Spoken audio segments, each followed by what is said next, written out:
عسلامة ومرحبا بكم في قناتي العلم والعقل. اليوم قررت اني ننزل فيديو من نوع جديد، يتمثل كيفاش نجم تعمل تيليشارجمون، يعني تنزيل الفيديو يوتيوب، سواء بالصوت او بالصورة على الهاتف متاعك والا على الحاسوب. ستكون نفس الطريقة باستعمال سيت فليفور دوت كوم. الطريقة سهلة برشا. اتبعوني باش تفهموا المراحل. اول خطوه باش نمشيو للجوجل كروم، نضغطوا على الجوجل كروم لهنا. باش نعملوا ريشيرش على اليوتيوب، سيت يوتيوب، نكتب يوتيوب دوت كوم، نقوم بالبحث متاعي هنا. باش نختار فيديو اللي باش نقوم بالتنزيل متاعو. مثلا باش نكتب كلمه فلور بما معناه زهره بالفرنسيه.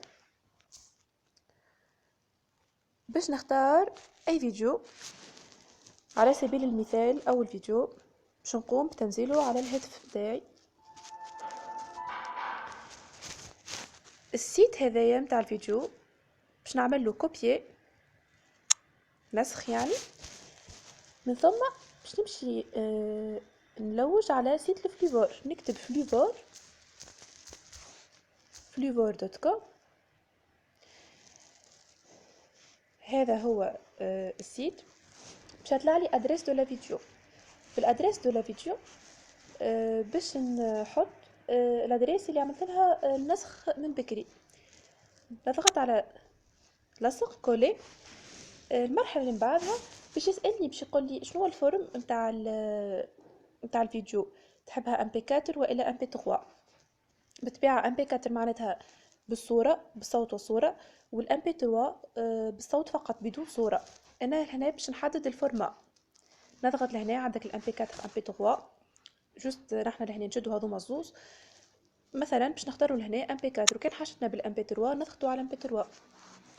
من بعد باش نلقاو فوتر ادريس ايميل. فوتر ادريس ايميل يعني تحط ادريس ايميل نتاعك، ماهيش ضروريه برشا المرحله هذه، تنجم ما تحطش حتى ادريس ايميل.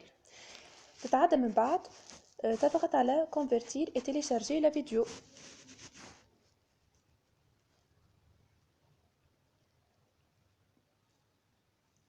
بعد ما يكون مر بالمراحل هذوما، من اون اتون دو باساج حتىش للفان دو لا كونفرسيون، تجي المرحله الاخيره اللي باش نضغطوا فيها على تيليشارجي لو فيشي. سايي معناتها توا صارت الكونفرسيون نتاع الفيديو، توا باش يقع تيليشارجمون نتاع الفيشي نتاعي.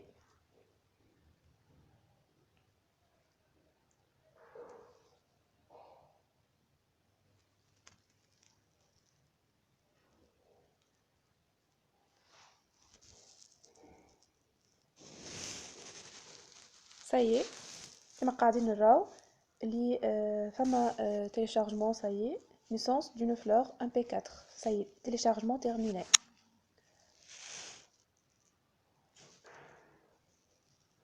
ضغطنا عليها.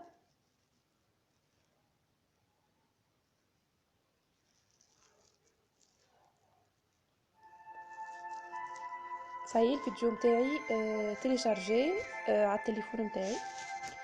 سهله برشا الطريقه كما شفتوا. ان شاء الله يكون الفيديو عجبكم وتكونوا استفدتوا منه. ما تنساوش باش تضغطوا على سابوني وتعملوا جيم مع الفيديو كان عجبكم بالطبيعه، وتعملوا تعليقات. انا في انتظار تعليقاتكم. الى اللقاء في فيديوهات اخرى.